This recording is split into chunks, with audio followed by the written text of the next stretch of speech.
Amém, Jesus. Aleluia.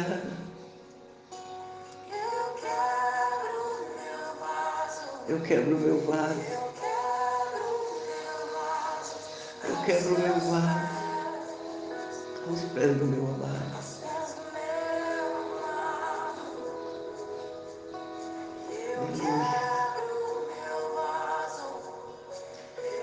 Aleluia. Aleluia.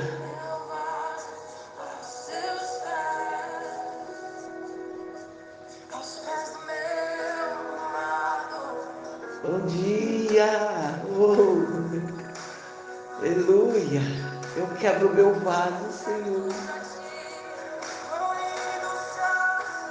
Aleluia.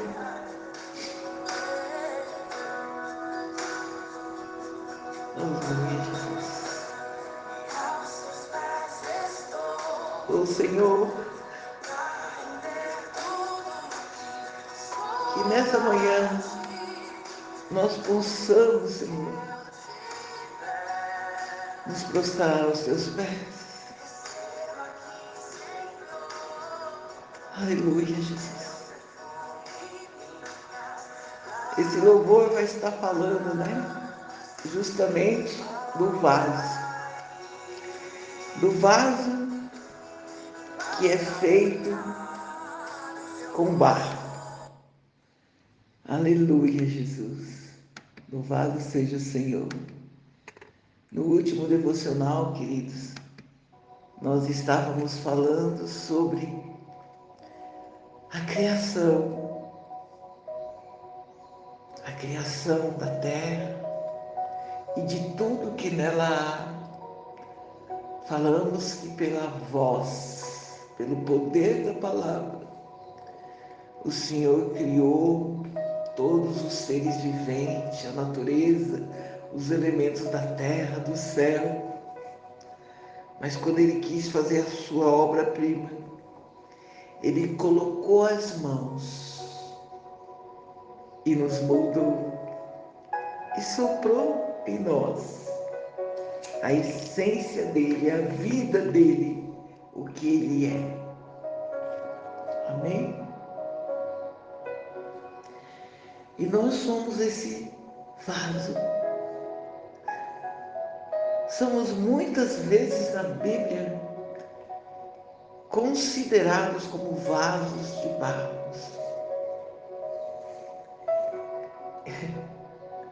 E lá em 2 Timóteo 1,14, nós vamos ler o Senhor falando assim: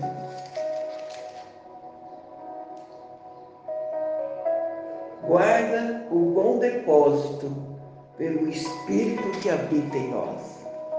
Dentro desse vaso é guardado um bom tesouro que habita em nós. E também em 2 Timóteo 20:21 vai falar assim: ora, numa grande casa ou numa grande igreja, fazendo uma analogia, existem vários tipos de vaso. Não tem só vaso de ouro, só vaso de prata, mas tem também de pau e de barro. Uns vasos são para a honra e outros para a desonra. É claro que tudo que Ele soprou em nós era bom, perfeito e agradável, porque era Ele. Mas com a queda do homem, nem todos os vasos conseguiram manter o material original que o Senhor colocou em nós. A Bíblia cita várias vezes a palavra vaso, se referindo a um recipiente de decoração, mas o que realmente importa é o que esse vaso contém. Eu sei que se nós chegarmos em algum lugar e estiver exposto lá vasos de ouro, vasos de prata, vaso de barro, vaso de pau, os nossos olhos vão encher os olhos no vaso de ouro ou no de prata, não é mesmo? E tem uma analogia também dizendo do que seria esses vasos, por exemplo, dentro da vida cristã, né?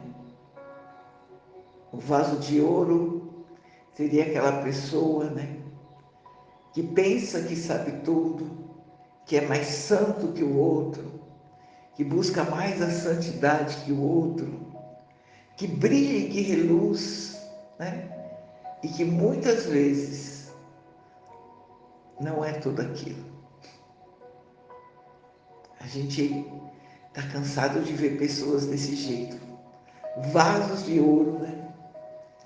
Que brilha e reluz, mas que no fundo não é nada daquilo. Tem uma aparência que é, mas não é. Vemos também a analogia dos vasos de prata, que chegam com força, com intensidade, né? Querendo fazer, mas que com o passar do tempo vai perdendo a força, o ânimo, aí vai se escurecendo, né? Vai ficando sem brilho e escurece. Que é isso que acontece com a prata, né? Quem tem objetos de prata em casa sabe que de tempo em tempo tem que passar um produto para que ela volte a brilhar. O vaso de madeira é aquele que chega também com força, mas que de repente queima, acaba, vira cinza. Agora, de todos esses elementos, o barro é o único material que aguenta temperaturas altíssimas e volta a ser barro novamente. Mas voltando às citações da Bíblia sobre a palavra vaso, nós vamos ver lá em Jeremias 19, quando o Senhor convida esse profeta a descer na casa do oleiro. E lá ele senta numa cadeira e assiste aquele profissional moldando um vaso. E quando o vaso já estava praticamente pronto, aquele vaso se quebra. E o que aquele homem faz? Pega aquele vaso quebrado e molda novamente de uma forma mais perfeita, mais linda. E o Senhor olha para Jeremias, que estava tentando a todo custo mudar a opinião daquele povo para que eles voltassem ao Senhor, para que eles ouvissem a palavra, e diz para ele assim, Jeremias 18:6: não poderei eu fazer de vós como esse olheiro da casa de Israel, porque vocês são como barros na mão do olheiro, assim são vocês nas minhas mãos, ó casa de Israel. É lindo, né?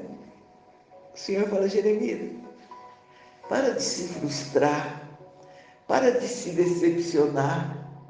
Eu sou Deus. Na hora que eu quiser, eu quebro esse povo e moldo eles de novo.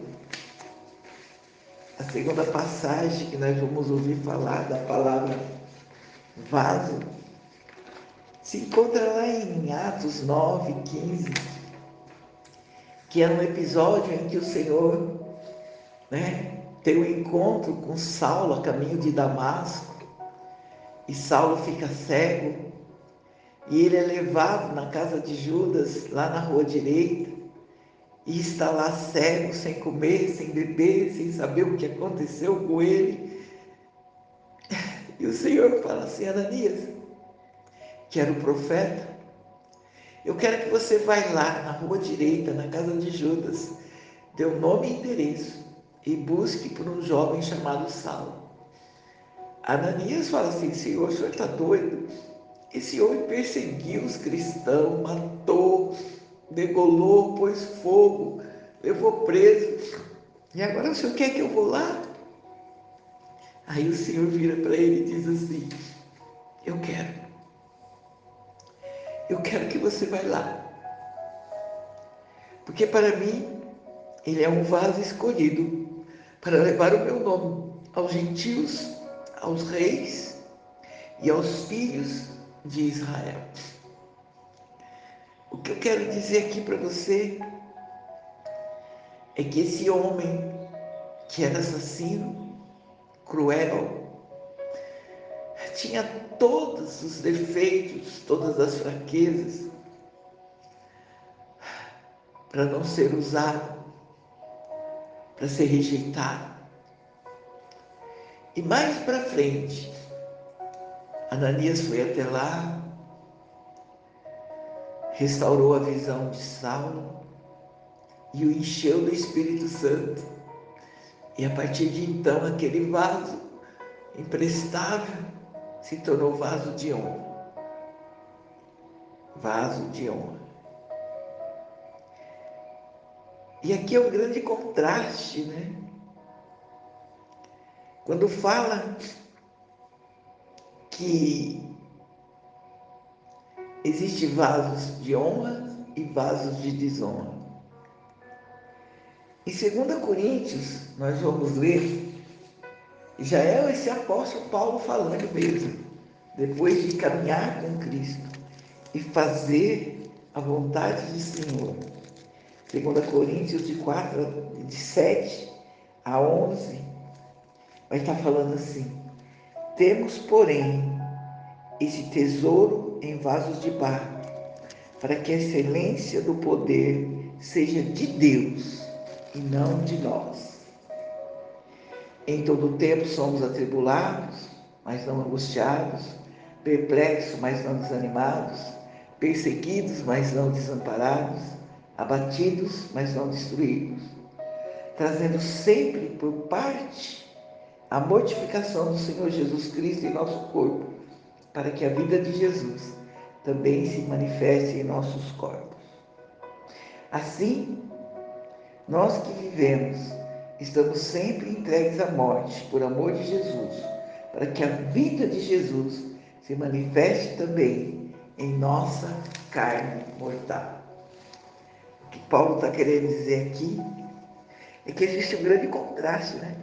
Do lado, um tesouro valioso, do outro, um vaso de barro. Mas percebe que ele está falando da excelência do poder como sendo de Deus e não nossa. A ideia aqui é destacar aquilo que Deus faz, a ideia é destacar aquilo que Deus tem em nós. A despeito das nossas limitações, das nossas fraquezas, dos nossos pecados, isso quer dizer que Deus pode nos usar a despeito das nossas fragilidades. É lindo isso. É forte isso. E hoje eu quero discorrer com vocês um pouco a respeito de tudo isso. 2 Timóteo 1,4 vai estar falando isso, que existe dentro de nós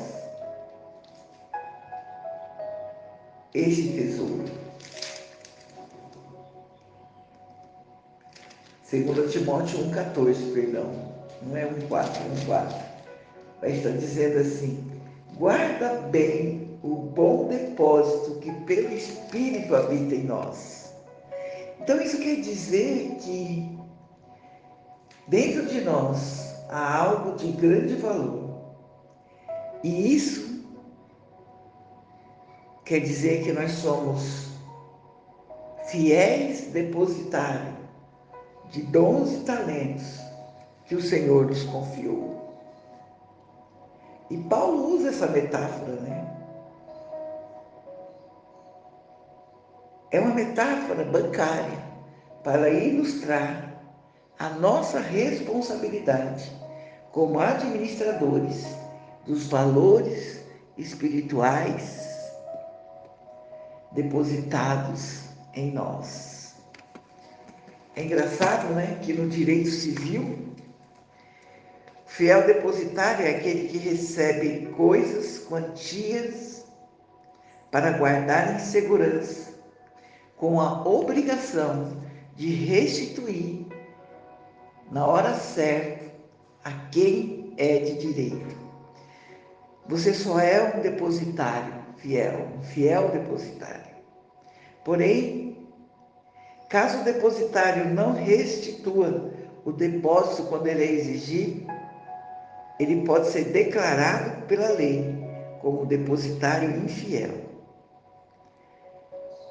E aqui, Paulo está dizendo a Timóteo, né, um jovem pastor, Paulo já sabendo que não voltaria, que já estava sentenciado à morte, ele está ensinando esse menino o valor daquilo que ele precisava e tinha que transmitir, o valor real daquele menino. Paulo está alertando Timóteo para que ele seja responsável e cuidadoso com o grande valor espiritual que o Senhor depositou na vida dele. E é tão sério isso, que lá em Mateus 25, né, o Senhor conta a parábola dos talentos, do 14 ao 30, ele ilustrou muito bem isso. A responsabilidade que o depositário possui na administração dos bens confiados pelo Senhor aos seus servos. E você lembra, né, dessa parábola, né? O Senhor de uma terra, né, é uma parábola, chamou 3 dos seus servos. A um ele deu 5 talentos, ao outro ele deu 2 talentos e ao outro 1 talento. E foi embora. Deixou ali aqueles 3 como fiel depositário de algo de valor para ele. O que recebeu 5 talentos, negociou, granjeou, investiu, trabalhou e ganhou mais 5 talentos. Da mesma forma, o que recebeu 2 talentos, também conseguiu trabalhar esses 2 talentos e ganhou mais 2 talentos. Mas o que recebeu 1 talento, sabe o que ele fez? Ele enterrou na terra, para quando o dono chegasse, ele entregasse aquilo lá mesmo. Mas de acordo com Lucas 17:10, se nós fizermos apenas o que nos foi ordenado, nós vamos ser considerados como servos inúteis, porque fizemos só aquilo que deveríamos. Aqui está falando que cada pessoa deveria usar as suas habilidades para multiplicar os talentos. O seu talento de pregar, o seu talento de evangelizar, o seu talento de ajudar, de ser misericordioso. Quantas pessoas nós vemos enterrando seus talentos? Pense nisso, nesta manhã. Use das suas habilidades para dobrar aquilo que Deus te deu. As suas habilidades para servir o reino. Tem pessoas que não são hábeis na palavra, mas são hábeis na área social da igreja, na área assistencial da igreja. Tem pessoas que não sabem tocar, mas sabem ensinar outras coisas. Tem pessoas que não servem para um lugar, mas servem para o outro. Quais são os seus talentos que você poderia estar usando para o reino e não está? Pensa aí agora.